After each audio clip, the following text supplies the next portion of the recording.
我が主を愚弄するとは。あ、やばい。あいつ死んだ。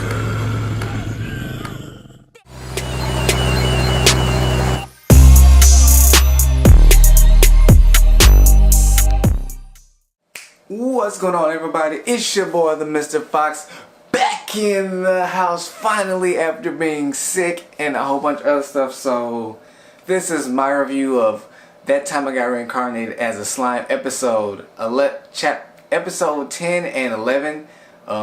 Last week I didn't get to it. I was sick, and then at the tail end of work on Friday I dislocated my shoulder, and after that last week I just wasn't feeling up to doing like a video or anything. So I did manage to get one of my normal reviews up, but that was about it. So I'm getting to this now. Even this one is kind of late, so I just wanted to let y'all know I'm fine now.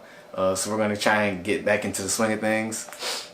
So I have notes here because there are a few things I want to touch upon from both episodes. So let's get into it. So starting off with episode 10. Episode 10 pretty much picks up where we left off after Rimuru invites the ogres to the village. Hey, come eat. They're like, we beat up your people. He's like, no one died, it's fine, come on, let's go. So they go to the village, they throw a big party. This is the first time we see Rimuru eat any type of food. It's meat for the first time. Good choice. And he loves it. And all the goblins, and especially the chef, are like, whew, I did a good job. We made the master proud. So, while they're partying and all that, the red-haired ogre, the leader, the young master, as the gray-haired one calls him, is talking with Kaijin and Reincarnated. He's telling them about what happened. So, in the middle of the night, the orcs came and ambushed the village, and they came in number. They came in full force. They had on full body armor just like humans normally wear, and they wiped out that entire village. The ogres that are at the Rimuru's village now, they're the only ones left of that particular village. Now, for some odd reason, when I first heard it, I thought that meant like they're the only 6 ogres left in the entire world. That's not the case. I'm not sure. If it is, let me know. But yeah, I'm pretty sure they're not. So yeah, their village was 300. They're gone. There's only 6 of them left. The six that fought are the 6 that's left of that particular village and area. And Kaijin and Reincarnated are all there, and they're like, that's odd, because ogres are immensely stronger than orcs, and for a weaker race to take on someone stronger than them like that is really odd. So everyone obviously speculates that there's someone behind this. There's someone pulling the strings. There's someone backing them, and obviously one of the many demon lords that are in this world comes up. They're like, it's possible they have a demon lord backing them. Who? I don't know. Obviously we'll find out later on in the story down the line, but that's fine. While they're talking, Rimuru comes over after eating food, and he pretty much is like, so what are you gonna do?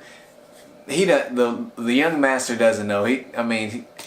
I'm pretty sure he didn't expect to have to take the leadership role like that suddenly, and especially after seeing your whole village like slaughtered and all that. So he doesn't know. Rimuru picks up on it. He doesn't say so, but Rimuru picks up on it immediately. He's like, yeah, I can tell he doesn't know. So Rimuru throws out the suggestion, which we were all expecting.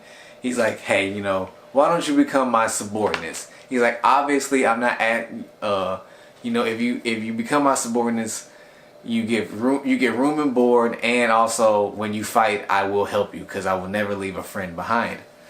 And at first he's hesitant. He's like, the young master's hesitant. He's like, I'm not offering you this for free. He's like, you said that the orc army was big in numbers, so I'm pretty much gonna need all the help that I can get. And the young master, he's like, okay, let me think about it. Now, this moment right here it didn't mean like a whole lot to me, but I love little moments like this where you have a character who is faced with a dilemma, and they have to come to terms that you need help. I have problems with this myself. You know, coming to the fact that like I might really need some help.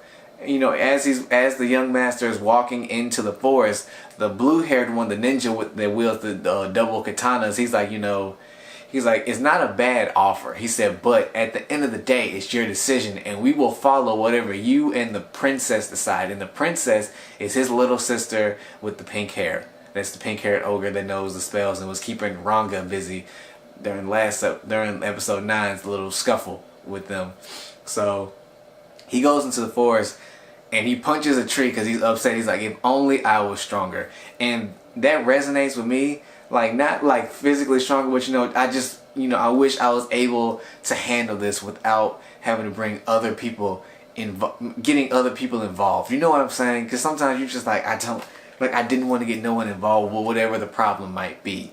But you know, he goes to Rimuru the next day and he tells him, we accept your offer. And Rimuru is like, okay, good. You know, we all expect this because they're all not main characters, but it's the main cast. This was coming eventually, but Rimuru says some things that I thought were really cool. He was like, you know, I should have considered how he felt more, because he almost kind of forced him to come to terms with his weakness. I mean, he was going to have to come to terms with it eventually, but I guess Rimuru kind of felt like he kind of forced him to do so. He doesn't state any of this. It's just my conjecture onto what was happening. But then he's also like, well, now all I can do is make sure that he doesn't regret this decision. And I'm like, yeah, that's dope. You know, just make sure that, you know, they're as happy as they can be with the situation. And I mean, they'll be fine. Rimuru's he's a cool dude. He's not a tyrant or anything like that. He's not tyrannical. He's just trying to live his life he's trying to live his life, you know what I'm saying? So after that, Rimuru tells the red-haired one, tells the young master to call everyone in. He's going to give them names. Now, all of them are hesitant because they're like, wait a minute. You sure? You know, that comes with the princess is like, that comes with a heavy burden. And he's like, it's fine. It's not. But Rimuru thinks it's okay because he's like, well, I named 500 goblins. This will be fine. There's only 6 of you. There's no way I can pass out. But he does. He passes out after naming all 6 of them. So what happened is, he may have only named 6 people this time, but they're not low ranked people. It's not like, you know, let's just say hypothetically, all the goblins that he named, they were all like level 1.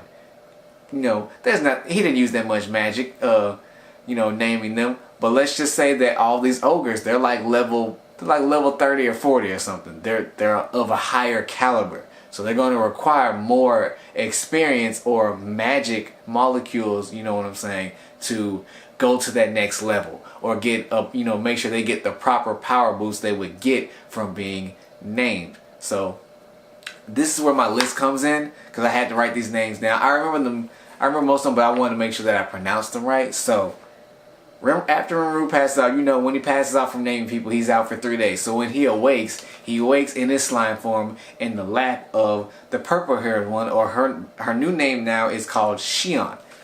I like it. Now, this is a personal preference of mine. So after naming all of them, they obviously all evolved and they changed. They evolved into Kijins. Kijin, I thought it was Kaijin for a second, but it's pronounced Kijin. I'll put it up there on the screen. But honestly, I gotta say, their new designs, they're okay. They look good, but if I had to go with one or the other, I really prefer their old designs. Shion, she didn't really change that much. She's still very busty and all that, but like in her, the single horn on her head is it's smaller. Not like it shrunk, but it did shrink, but in width. You know, it's weird. I'll put pictures up of their before and after forms. So yeah, so the purple-haired one, he wakes up in her lap. Her name is now Shion. The princess, or the pink-haired one, her name is now Shuna. Now, the young master, or the red-haired one, his name is now named Benimaru. And the one that wields the double katanas, the blue-haired one, or the ninja, pretty much, his name is now Soe. Now, correct me if I'm wrong on the pronunciation. I rewatched the episode like 30 times. Well, not that many particularly, but I rewatched it a few times to get this pronunciation right. But I'm pretty sure it's Soe. The old man, his name, I like his name. His name is Hakuro. I like it because it reminds me of Hakumen from Blaze Blue. He's a dope character. I don't really use him that much, but I like him though. And then the big one, his new name is now Kurobe. Now, I didn't know this at first because he was wielding a big hammer and stuff when they met. But he's a blacksmith, so he wasn't in the room initially. Everyone, like, when everyone wakes up, everyone pretty much walking in like, oh, master, you're awake and all that. Kurobe, or the big one, he comes in last, but we find out that, well, actually, we found out, one, he looks the most normal, he looks like the most human out of everyone in the group. They all look like human, except, they got horns protruding from their faces, from their heads and all that. But he looks the most normal. He looks like a middle-aged man now, like a man like in his early, mid-30s or something, But he's a blacksmith, so him and Kaijin, the dwarven blacksmith, they hit it off. They're like, oh yeah. So they do whatever blacksmiths talk about. I don't, whatever that might be. How to, like, I heat it this way. How do you heat it? Whatever. But so that is their names.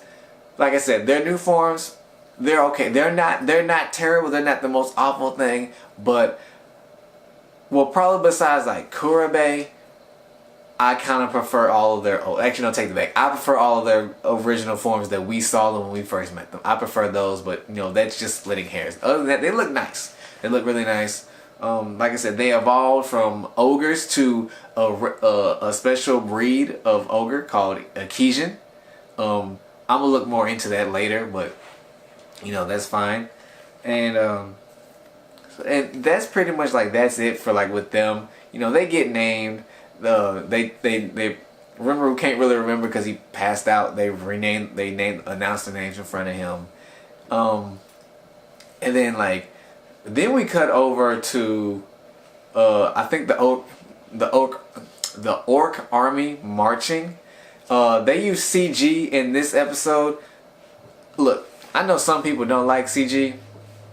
I go back and forth with it. I'm like, if you're gonna use it, just make sure it looks good. And shout out to the animators of this show for this, because the CG in here is top notch, and they managed to blend it really well with the 2D characters and stuff. Because the biggest offender of bad CG is Overlord. I love the show, love it to death, but the CG in there is just awful. It's terrible. It's like y'all got paid to make this. Whoever paid you should get their money back. But other than that, love the show. CG in there is just awful. They fixed that, golden. But yeah, so we cut over that. So while the army is marching, we see it's a new race in the context of this story, but we've seen them before. Lizard men.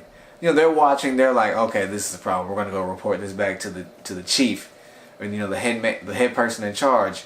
And we find out that the orc army is 200,000 strong.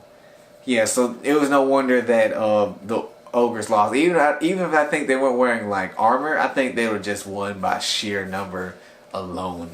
Because that's a lot of troops. 200,000 versus 300, and we ain't talking like the Spartans from the movie 300. Doing what they did to Xerxes, but whatever. So they go back and they report this to the chieftain. He's like, at first he's like, what? They're marching towards our lands.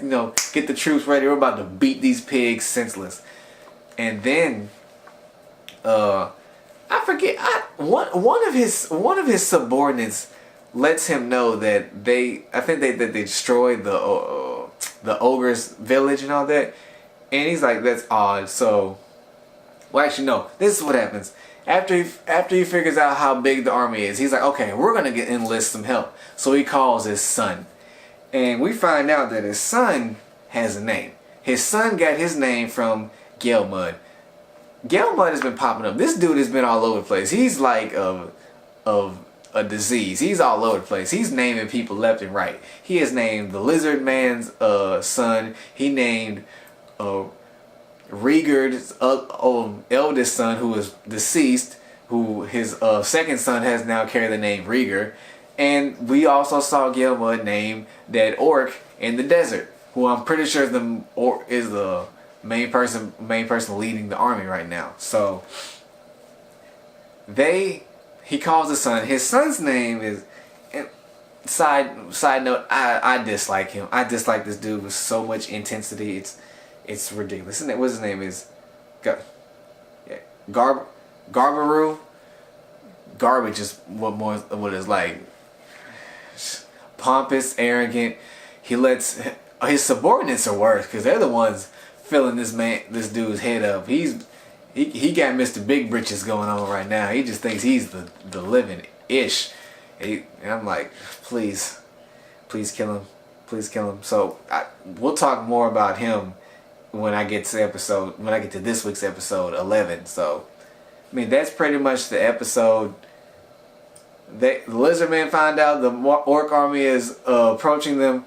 The dude in charge calls his son. He's like, hey, go enlist the help of goblins and whoever else you can. We need all the help we can get. This is 200,000 strong. He may be just some ogres, but I mean some orcs, but it's a lot. It's a lot. Even we gonna have a tough time. And also, I don't know who brings it up, but somebody brings it up to the lizard chieftain that these orcs are not the same. They're different. They're fully clad in armor, and the chieftain's like, this is odd. He said, because that many orcs together shouldn't be possible, because they don't work together unless someone is commanding them. And they said the only thing that's able to command that many orcs at once is not a legendary, but a creature that doesn't show up that much is an orc lord. Now, orc lord, if you remember, I think it was like at the end of episode 8, didn't Gelmud name what looked to be an orc in the desert, and he said he was going to take over the Great Forest of Jura. And where is that orc army at right now? The Great Forest of Jura. So, I mean, that's just me. I mean, they can change it up anytime. I mean, writers can do what they want. I'm just saying. 2 and 2 together. Gelmud, Orc Lord, gets an army, tries to take over Forest of Jura, while Gelmud sits in the shadows, probably sipping on some tea in his plague doctor get up. But yeah, so I mean, that's pretty much episode 10 is at the end of episode 10, the lizard man's son Garbaru is trying to get help. I don't like him. He needs to die, in my opinion. So, but that's it with 10. So jumping into 11 now. 11 was hilarious to me, but it also made me very. There are some things that were said in here that made me upset. And when we talk about them, you'll understand why I shouldn't have magical powers. Because So jumping into episode 11, we start off with Shuna she is the princess. She's the sister of Benimaru. She's the princess or whatever. She is making I think it's clothes or making scrolls, but she's making it out of silk. It's a new way that no one in the village knew how to do it, so she's pretty much showing them how to do it. And then Rimuru and Shion walk in. Shion is carrying Rimuru in his slime form. That is now his secretary and / bodyguard, and she takes very much pride in it. Good on her. But we get the standard anime trope. Apparently Shuna and Shion have a thing for Rimuru. They're fighting over for his attention and his affection and all that. And it's funny, so they, Shuna's like, it's my turn to watch, to take care of Master Rimuru. You can go take a break, and they're being passive aggressive toward each other. And Shion's like, no, it's fine, it's okay. As his secretary and his bodyguard, this is my job. You keep doing what you're doing. Princess and all that. It's funny. They're fighting over him. And Rimuru's like, what? He's like, what have I gotten myself into? So Shion and Rimuru leave after he quells their infighting, and Shion keeps persisting that it's time for him to eat. So they go into like the main dining hall, and Rimuru transforms into his human form. He's like, okay, I'm gonna eat. We see Benimaru and Hakuro in there. They're eating tea. Well, they're sipping tea and all that. And Rimuru's like, hey, do you want to eat? Shion is cooking. They get this. Oh no, wait. And also I forgot, Soei's in there too. He's on the opposite side. My bad, dog. Soei's in there, the ninja guy. So he's in there, and Rimuru's like, hey guys, I'm about to eat. Shion made me food. Do y'all want some? And once again, we get another. We've seen this. If you watch anime, you've seen this trope 1,000 upon 1,000 times, especially like in harem, it's like romance rom-coms and all that. You got one girl, she's really pretty, she got everything going on, but she can't cook for the life of her, and it's hilarious. So Benimaru and Hakuro are like, no, we're good. Hakuro conceals his presence so much that he's pretty much invisible. And Soei's like, we found out one thing. Soei is able to use the body double technique like Rimuru, but go figure, he's a ninja. Kakebushin jutsu. So he's like, I'm gonna go scouting, and he flees. And Benimaru and them are like, yeah, no. And Benimaru's looking away, and Rimuru's like, why are they looking away? And he's thinking, he's like, oh please, it can't be. And then as Shion's walking out with the food, if you can even call it food, it's pretty much poison. It's this purple gunk, this purple goo, and at one point Rimuru picks up with a spoon and is growling at him. I'm like, ugh, no. And he's looking at Benimaru, and he's like, you SOB, you knew, didn't you? Why didn't you tell me? And Benimaru was like, he's not looking at him, he's like, I'm so sorry, master. He's like, and Hakuro's like, master, think of it as a trial, as a test. I'm like, that ain't a test, that's just death. That's just death waiting. So it's hilarious. So Rimuru talks to Great Sage, and Great Sage's like, if you put the food to the right of you, you will not die. And Rimuru's like, and mind you, the food on the spoon is growling at him. It's wrong. I'm like, you need to put that down. I'm surprised it didn't melt through the bowl and the food and the spoon. So Rimuru puts it off to the right, and who happens to be there? Gobeta. And Gobeta gets the food in his mouth, and he what do you expect happens? It's bad cooking. It's poison, pretty much. So he passed out. He's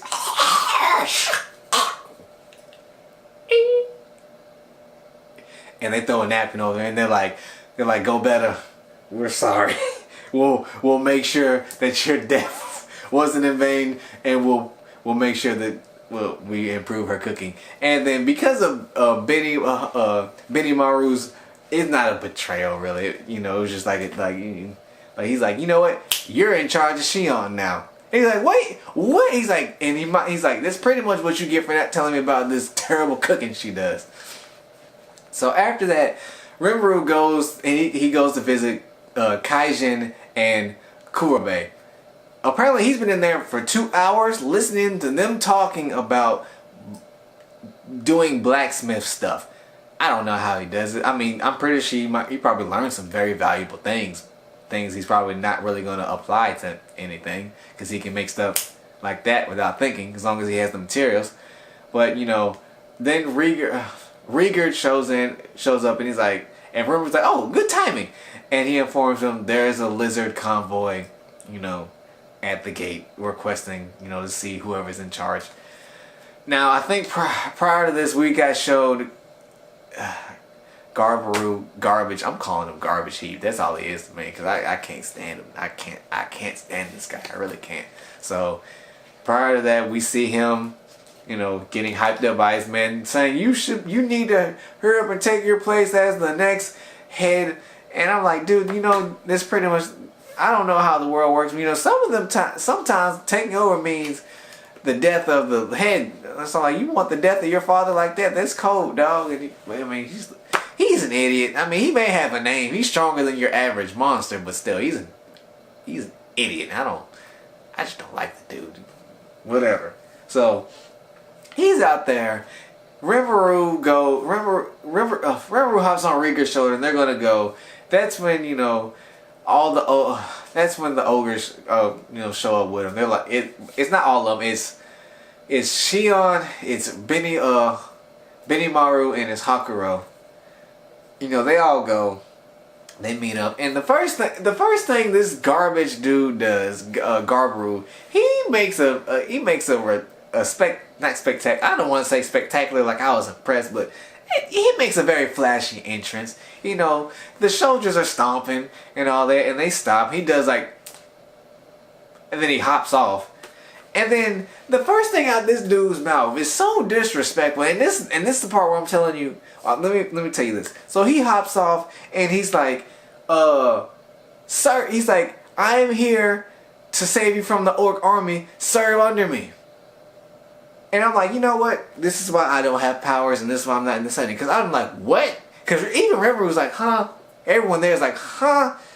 I would have lopped his head smooth off. I would water blade, get this riffraff off my. I'm like, kill the rest of them too, and hide the bodies or something, or send them back. Get them off my property. No, you ain't coming here disrespecting me like that, especially in front of my people. No, it ain't. It ain't going down like that. And he just keeps on flapping his lips. He's like, he calls them weaklings and everything. And he's like, I heard that you were able to tame some dire wolves, bring them out. I want to see one. And Rimuru was like, we didn't tame one. He's like, we lived together with them, and I'm the one that did it. And he insults Rimuru. Who's like, what? He's like, there's no way a slime could do that. And Rimuru's getting upset by the minute. So is she. Everyone is getting upset too. And at one point, Benimaru was like, can I please kill him? And without thinking, he's like, sure. And I'm like, and he's like, wait, no. And I'm like, what are you doing? Don't stop him. And Benimaru's ready. He's popping his nothing. He's like, yeah, I'm about to murder this fool. You ain't finna disrespect me like that. You're not finna disrespect the person that I pledged loyalty to. Because, you know, what does that say about me? And all that. So I'm like, nah, go ahead, let him kill him. I don't care. Do me a favor. I'm tired of looking at his face and hearing him talk. So, but he stops Benimaru. He brings out Ranga, but he brings out Ranga in his actual size. He's not shrunken down. He's, you know, I forget, Ranga's a pretty big wolf with a horn sticking out of his face. Very intimidating. And Ranga pops out and he uses menace. Now, I give Garbaru this. He doesn't flinch because Ranga uses menace. His men all flinch. They're like, oh. But he's, you know, he's standing there and he's like, and he's pretty much kissing Ranga's butt. He's like, you know, you have nice fur. You so intimidating, so majestic. He said, you must have been fooled by this slime. You know, if you come with me, you'll be able to serve under someone better. And I'm telling you right now, my anger would have blown up. I'm like, everyone leave. I'm going to murder them now. Black lightning and black flame. There won't be a trace. I won't leave a cell left. I'm not even going to absorb you. I'm just getting you off the face of this planet. You and your little porch monkeys over there or whatever. But, and even Ranga gets mad. Ranga's like, how dare a lowly lizard man mock my master? And I'm like, that's right. Bite his head off.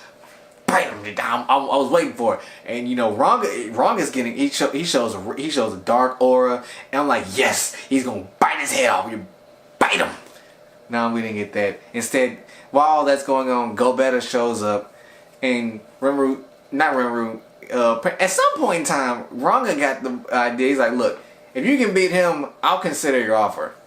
And you know, at first I'm like, oh my God, Gobetta. Well, actually, you know what? I wasn't like that at first. I was like, you know what? If he can't beat Gobetta, yeah, he don't need to be on the battlefield or nothing like that. He need to get up out of here. So to hype Gobetta up, Rimuru tells him, one, if you win, I will have what's his name? I will have Kurobe make you your own special weapon. He's like, okay, cool. And add in that extra little to him to make sure that he gets the job done. He's like, also, if you lose, you have to eat Shion's cooking again. And he's like, Rah! He goes Super Saiyan. Rah! I'm not. And Shion gets upset. She's like, I find that comment very upsetting. I mean, girl, you can't cook. You look gorgeous, but you can't cook. Whatever. So, Gobetta is now fired up. Oh, also, I forgot to mention, Gobetta acquired a new skill. He acquired poison resistance. He got it from eating Shion's food, because like I said, it was poison. Even Rimuru was impressed by this, because he's like, even I don't have poison resistance. So, had he ate that food, he very well could have died. I mean, granted, he has like a whole bunch of potions in him, but, I mean, potions don't really help against poison, so. But yeah. So that was a nice little tidbit. Gobetta's getting more skills. Actually, a lot of people have been sleeping on Gobetta. As much as he's supposed to be the comic relief, he pulls through in this episode, and I feel like he's gonna pull through in later episodes too. So he fights the Garbaru. He throws the spear at him. That's what they're using. They're using spears. He throws his spear at Garbaru, and he dodges. He's like, "How dare you!" And he swipes, but Gobetta is nowhere to be seen. So this is dope. I don't know if everyone. I'm pretty sure everyone probably could do this, but Gobetta's the first one we see do this. He hops in his shadow, and it's called shadow movement, and he hops out of Garbaru's shadow, and he kicks him in the back of the neck. Now also, if you pay attention, that kick that he did is the same kick that Rimuru did to him when he made a comment that Rimuru didn't like. It's the same exact form. I was like, so Gobetta, as much as he is comic relief, he is learning. He's picking up skills. He may be like an idiot when it comes to like social standings, but I think if you let him loose, he's probably not a prodigy, but he's probably really adept at fighting. Because you remember, he was the first one to summon the dire wolf from the shadow in the first place. After that, then we see Rimuru doing it. So Gobetta's nothing to scoff at. So, but I mean, that's the episode. Well, that's not the episode. So after that, Garbaru gets knocked out. They leave. They're like, we'll be back and all that. He's like, whatever. He said, we'll help you out, but we won't serve under you. Come back in the day. So after that, they go have a meeting about the orc army and all that. And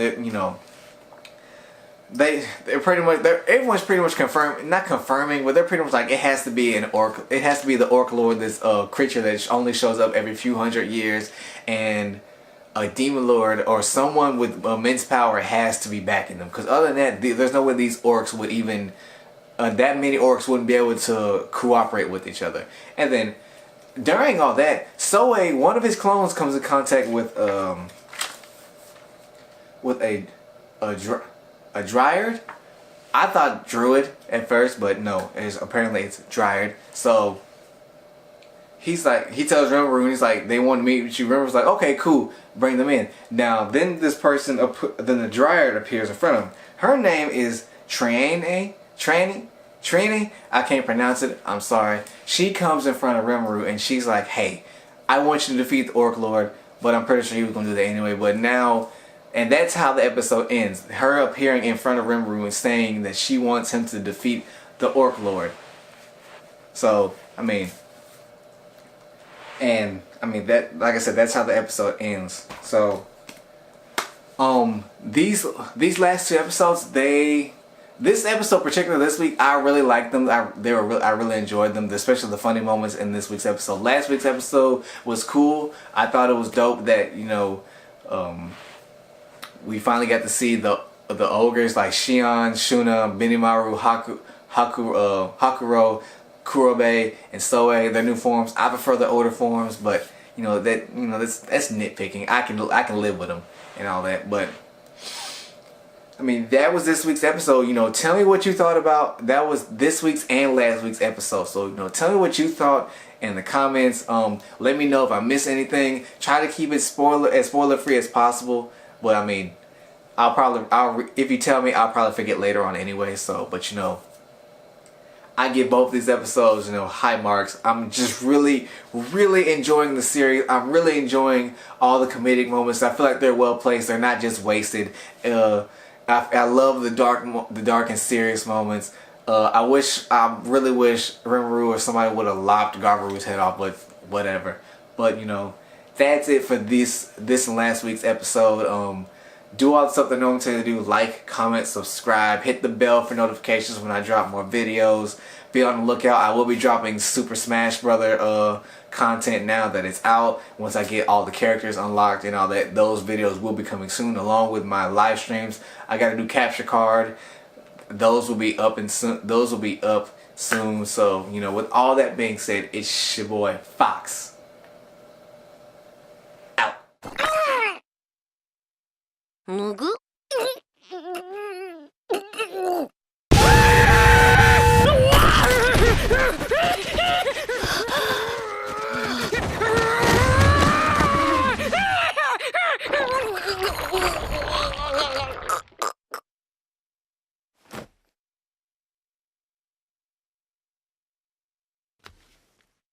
あれ